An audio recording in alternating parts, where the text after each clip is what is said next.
we need to look at this, and again, this will turn out to be a compound inequality. Something less than or equal to x, less than or equal to something. And down here, we're going to have a compound inequality, but instead of having the word and writing it as I explained, this is going to be x is less than a value or x is greater than a value. Okay, so here we go. We got to do this. There's no way to get around it.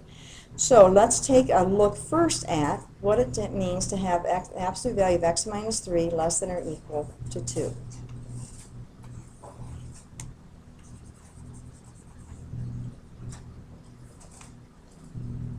Okay. Now, absolute value by nature says that the quantity inside the absolute value signs, the value inside the absolute value signs could be positive or negative value, correct? When we take the absolute value, we're always guaranteed it to be a positive, though. So what we have, is that x minus 3, if this quantity is positive, if x minus 3 is a positive quantity, if I remove those vertical lines, what is the relationship between it and 2?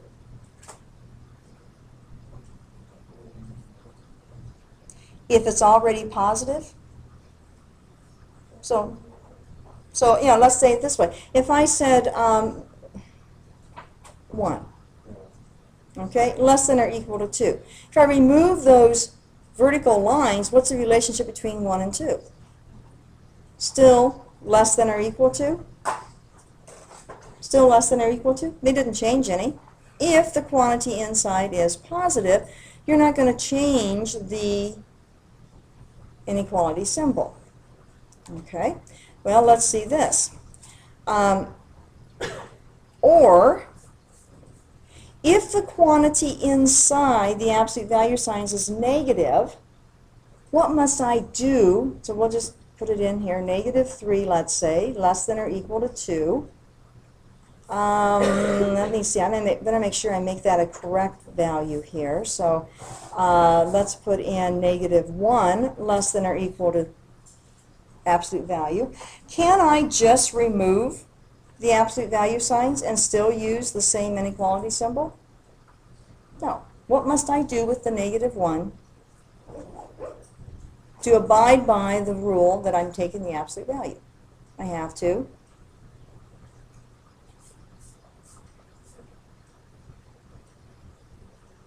take its opposite. If I take the opposite of negative 1, haven't I taken the absolute value of negative 1? If it's a negative, then the opposite is positive, and that's what we're trying to achieve. Okay. But if I have a negative out here, and I want to keep this as negative 1, and I want to keep this side as negative 1, what am I going to be doing to both sides of this inequality? And if I multiply by a negative, what happens to the inequality sign? We have to then turn the direction around. Okay? This is just going back to the concept of absolute value. The concept. Okay? I know you know how to do absolute value, but I know sometimes we do just a lot of moving numbers around without a lot of thinking behind it, so that's why we're taking time today. So, either the quantity inside is positive, so I can just write it as it is, or I must take the opposite of that quantity, which will give me x minus 3 is greater than or equal to negative 2. Okay. In this case, I have x is less than or equal to 5. Well,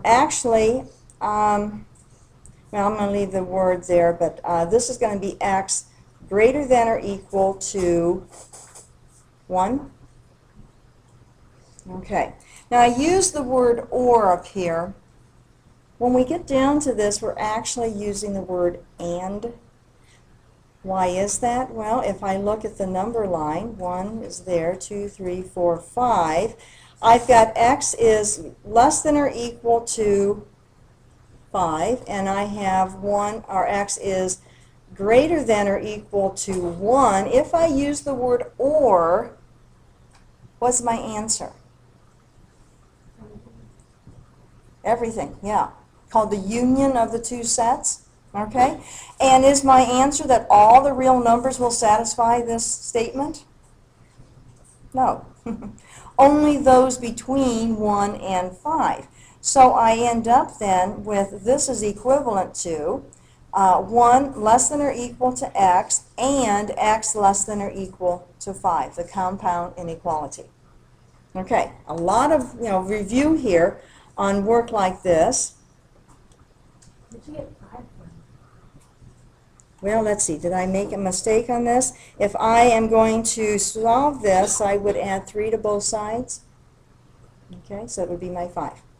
Okay, now, this then can be replaced by, that's the same thing as 1 less than or equal to x less than or equal to 5. So now the question is the cosecant of pi x divided by 6 continuous in this interval? Because this is the interval we're talking about. Okay. We know that 2 is continuous everywhere, so it should be continuous in an interval, but let's get another way of writing this interval as well. So let's go down and look at now, what does it mean to have the absolute value of x minus 3 greater than 2? The same discussion goes on. We have that if that quantity inside is positive, let me write that a little better here. If that quantity inside is positive, I can just write it as it is, absolute, or x minus 3 greater than 2, which means that x is greater than 5. Or what's inside is negative, so I must first take its opposite in order to drop those vertical lines. And I would end up with, I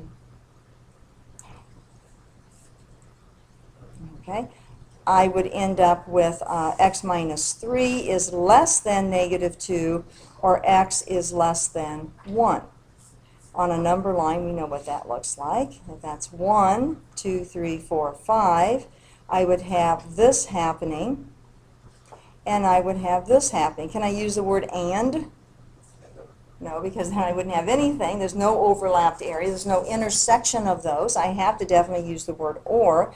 So this is equivalent to x is less than 1 or x is greater than 5.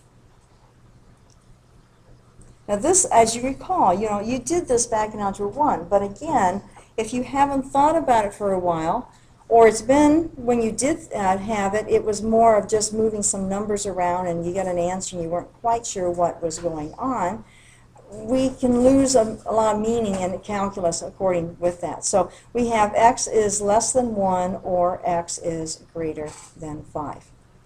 Okay, what I want to do, I want to take this problem now, and we're just going to put it on a new page so we have lots of room to work. Okay, and we know then this is equivalent to 1 less than or equal to x, less than or equal to 5, and x less than 1 or x greater than 5. Okay. Well, the next piece then is, again, we have no question about 2. We know that that's going to work. We need to know what's happening with the cosecant pi x divided by 6. So, to do that, let's take a look at cosecant pi x divided by 6, and let's talk about what that's equivalent to. Another way of writing that, cosecant is the same thing as the inverse, the reciprocal. I shouldn't say inverse, I should say reciprocal of which, sine or cosine? Okay. Well, that's always a question, I think. How do you know which one goes? You don't put the cos together. You got sine and cosine, so you don't put cosine and cosecant together. Okay, so it'd be cosine and secant or sine and cosecant. Okay. So we've got this happening here. We also need to talk about what is the sine of pi x divided by 6. So let's see here. How are we going to evaluate that? First of all, I've got a value of 1 at the beginning of the interval here.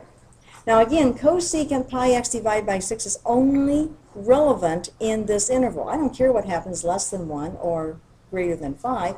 I just need to know what's happening in here. So if I'm looking at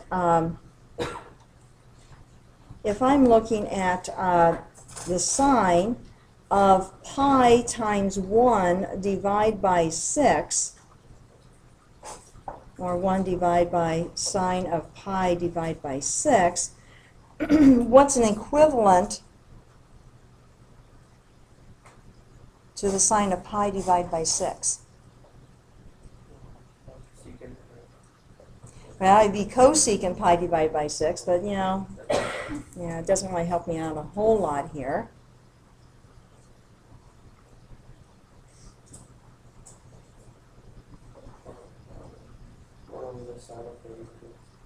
Okay, so we need to do some work. Samik is working with helping us out a little bit here, so let's follow up with what he's telling us. First of all, pi divided by 6, this is pi divided by 6 radians.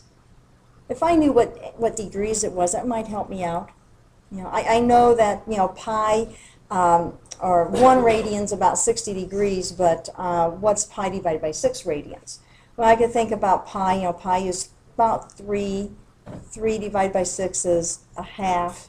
So, you know, that might give me some help that it's half of 57.3 degrees or something like that, half of 60 maybe. So let's see what we have here. Remember our proportion? Pi divided by 6 radians, this is like the arc length now, is to the arc length of the circle, which is 2 pi, as the degrees in the angle, because the angle is pi divided by 6 radians, is to 360 degrees. So we know that we've got pi divided by 6 times 360 divided by 2 pi.